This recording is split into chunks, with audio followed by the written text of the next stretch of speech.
Well, thank you. It's a pleasure to be here, and thank you all for being here. It means a lot. It means a lot to have support.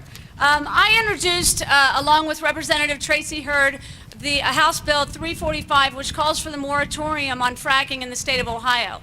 I'm going to read to you very briefly what it entails, because it's been talked about in rather extreme terms. And I want to tell you what's in this bill so that you understand it, and then you can go talk about how responsible and how reasonable this piece of legislation is. So due to the potential environmental hazards and dangers to the surrounding land and drinking water, it is vital that we establish a moratorium on horizontal fracking of oil and gas wells until the United States EPA completes a study on the relationship between hydraulic fracturing and drinking water resources. Such seems rather simple to me. Once the report from that study has been published, we will have a better understanding of how this procedure of fracking affects our drinking water. There are too many questions that still need to be answered regarding our constituent safety.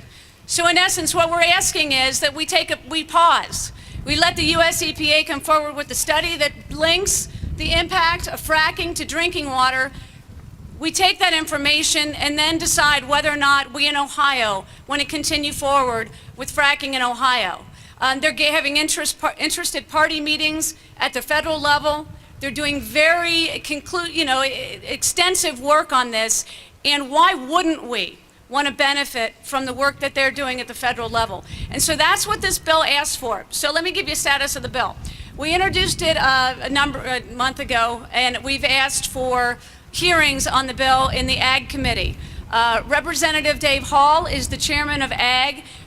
Representative Hurd and I have both sent him letters asking him to please have a hearing on House Bill 345.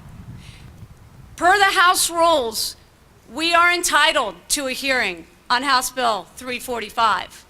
And we expect to get a hearing on House Bill 345 so that we can understand how we can protect the citizens of the state of Ohio.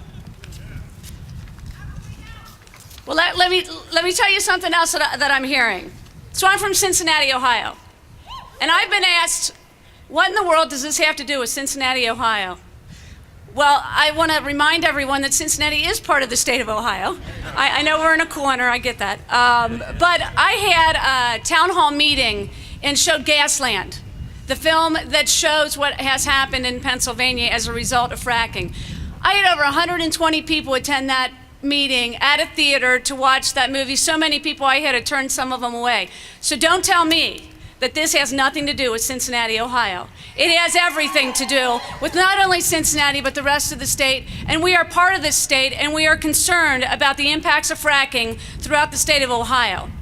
I recently attended a meeting that was hosted by the Sierra Club, again in Cincinnati, and there was a gentleman that came forward at that meeting talking about a farm that he owns in southern Ohio. He's an organic dairy farmer. He is terrified about the impacts of fracking. So there are impacts on consumers, on residents. We've heard from a woman that's living next to this nightmare. There are impacts to the #1 industry in the state of Ohio, agriculture. How are we going to water the crops? How are we going to feed the animals with tainted water? How do we get around this question that this is not about economic development? This is about jobs. This is about economic development, but I'm not talking about the jobs that are the oil and gas jobs. I'm talking about the Main Street jobs. I'm talking about agricultural jobs. I'm talking about the coffee house owner who, if they can't brew a cup of coffee without chemicals in the water, they're out of business. How do we get around this question? This has everything to do with jobs.